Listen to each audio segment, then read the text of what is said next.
On this day, on October 25th, 1940, Woody Woodpecker was introduced on screen way before he eventually became a big, famous Hollywood star.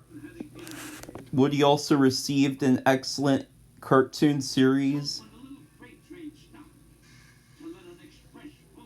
and did segments and sang cartoon showtime on his early TV shows. Best of all, he made a cameo appearance in Who Framed Roger Rabbit in 1988.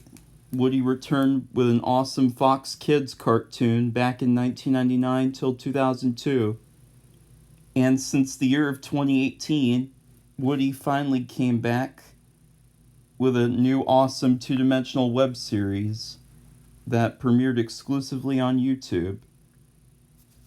And now for 2022, after it had its new episodes premiered, Woody Woodpecker celebrates his 182nd birthday.